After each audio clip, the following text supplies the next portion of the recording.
We should be recording this right now. All right, guys, what's up? This is Fit here with Ryan from Gameloft. What's up? I snagged a couple minutes of his time just to try and get an interview with him for me and for all the viewers on the YouTube channel.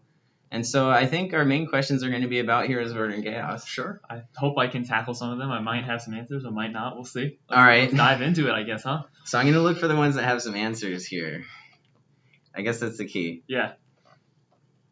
What do you guys have in store for any new heroes that are coming out right now? Do you have a list, or do you guys, who comes up with them? So heroes are all basically determined by the game team. So they'll go through a development process where they get a hero concept, and then they obviously start working the game, and then they'll do internal testing for balancing and everything like that. So I'm not personally involved with the design of heroes or anything like that, because I'm not directly part of the Heroes of Order and Chaos team. But it's a pretty standard process for us, and we do have new heroes planned. I'm unfortunately not able to share any of that, but do definitely keep your eye out for new heroes. The best place to find that information about when they're going to be coming and what their abilities are going to be are either the Heroes of Order and Chaos forums or liking Heroes of Order and Chaos on Facebook. Or following Andrea on Twitter. Or following, Andrea's actually moving off the game team, so. So yeah, she's moving. There's a new game community manager for Heroes of Order and Chaos. No way. Yeah. So, okay, that's really sad to me. Well, I mean, what am I gonna do? What's she gonna do? Andrew's doing some really cool other things in the company. So. Oh, okay. So she's staying with Gameloft. Yeah, she's staying with Gameloft. Yeah. All right. Well, okay. I got a little distracted here. I was asking about Andrea. That's a big problem for me. No. So Andrea's gone now. Oh no. What are we gonna do? No, I think she's still kind of like helping out when she can. But the new game community manager is really good. I've actually had plenty of times to talk with her, and I am very excited for what she has planned in terms of keeping communication going and everything like that with players. Yeah, because Andrea was so good at that, right? Yeah. So I think the new game community manager will definitely do a really solid job. So I'm not worried in the least bit. Okay, well that makes me happy. I think. Yeah. Where do you guys tend to draw your inspiration from heroes? Do you look at any of the comments on the forums of people providing their own, maybe well thought out hero ideas? Because sometimes you look on the forums and you find hero ideas and they're like insane. Yeah. Like, they wrote the lore for it and everything, and Yeah. they have every single skill like for the 15th and 30th. Yeah. And it's crazy. So, do you guys look at those? I mean, I know for a fact that the game team checks out forums and obviously takes community feedback. Into their daily activities. We haven't specifically taken a forum a hero carbon copy from the forums that somebody submitted, lore and everything, and then put it into the game. But I know that we definitely are always interested to see what kind of abilities and what kind of like passives or traits or lore people are interested in seeing. Yeah, and people have some pretty good ideas and stuff. And so do you guys. I mean, but you guys actually kind of, I feel like, make some pretty unique heroes. Like Lorelei is an example of a mage that came out, and she's really unique. I don't see too much of that in any other Dota or League of Legends. I'm pretty familiar with their rosters. So it seems like Gameloft themselves is capable of making really unique, high DPSing, low DPSing even with scale. Yeah. I don't know what you guys are thinking on that one, but I've played with some really good scales, and they will annihilate the enemy team with a DPSer. Yeah, I think Scale's very powerful. I think he fits into a unique style of team comp and a unique style of play. So unique, kind of like Nami in a way. Nami doesn't really do that much damage. It brings a lot of utility. Which Scale has. He's the only hero in Heroes of Order and Chaos now that can actually heal a structure. So those times in the game where you're like, oh my gosh, our base only has 200 HP left. If you have a Scale on your team, just remind him that he can do that. You're good to go. So exactly. And so I am personally excited about seeing what you guys have been coming out with new heroes. Yeah. Maybe let's try and touch on another subject real quick. As far as updates and interface go, I feel like this last previous update was a really big one for Heroes of Order and Chaos. Mm-hmm. How long did it take you guys to work on what came out? Because a lot of the updates till now have been maybe problem fixes or glitches, and a lot of them have been responses from the community about certain heroes, maybe hero balancing being a huge issue at the time. Yeah. And a lot of times server issue has come up too. Yeah.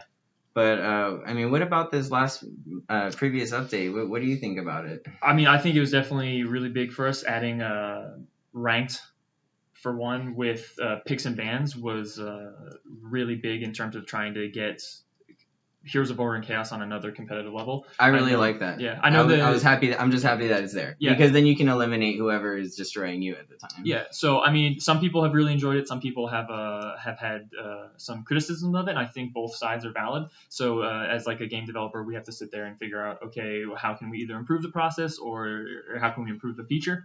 And I think like those kind of steps alone in terms of trying to change the meta, adding new items in and everything like that, trying to make support more viable in a traditional MOBA sense, was an interesting move. And these kind of changes, they're not something that's going to take like a month or something. This is definitely an ongoing process that the development team works on.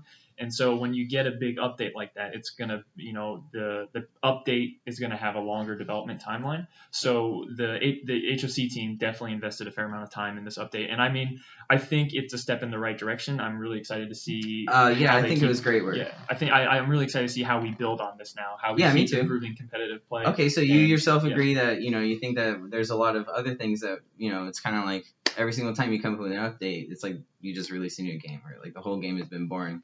And there is a million other things to do, right? I mean, I think each update is not necessarily a new game, but I think it's a good way to supplement what is already out there. Uh-huh. And I think that it's kind of like building blocks. You start with a launch of a game and then an update, and you keep updating and updating, and you keep adding new layers and new features and just improving and enriching the game. So I think with a MOBA like Heroes of Order and Chaos, you have a lot of room, whether it's balancing, adding new characters, new items, new maps, new game modes. All of these different things are building blocks that we as a developer at Gameloft, we can, add and improve people's gaming experience on Heroes of Order and Chaos. So I think everybody that plays, a Gameloft game that they like, Gameloft has a lot of games. There's over 1 million downloads every day.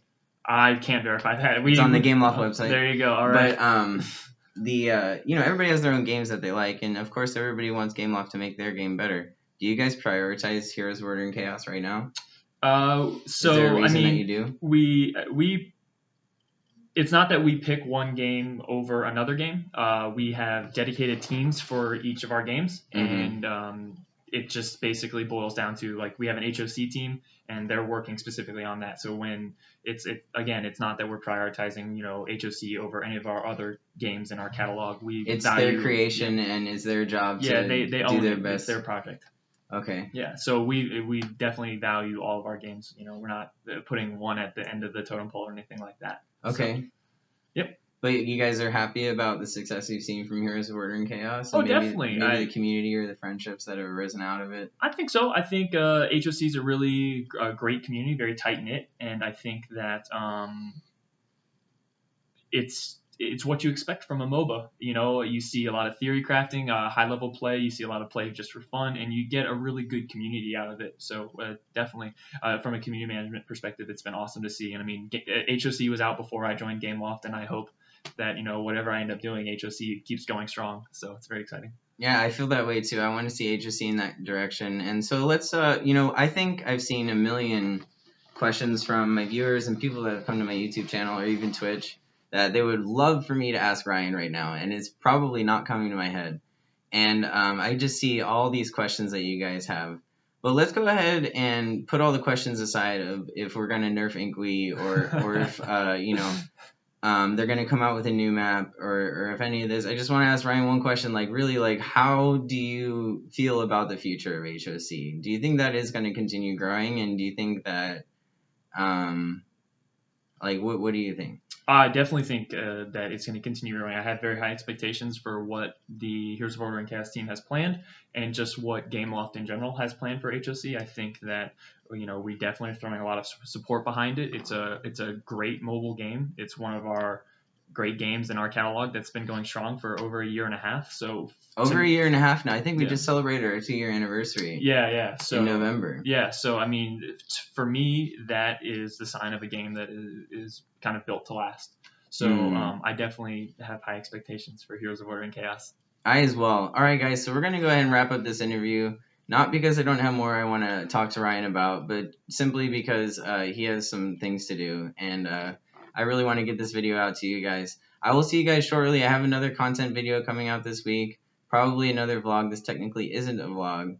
But I might want to talk to some other people around here that have their own opinions on Heroes of Order and Chaos. but I wanted to get Ryan's first. Thank you guys so much for tuning in, and we'll see you soon later this week. Cool. Thanks for having me. Appreciate it. Thank you, Ryan. See you guys later. That's awesome. Yep. I feel like I might have floated out of frame a little bit, so I apologize for that, but I did my best to lean in. Hey, we're professionals here. There you go. All right. I don't want to edit settings. I just want to stop the recording.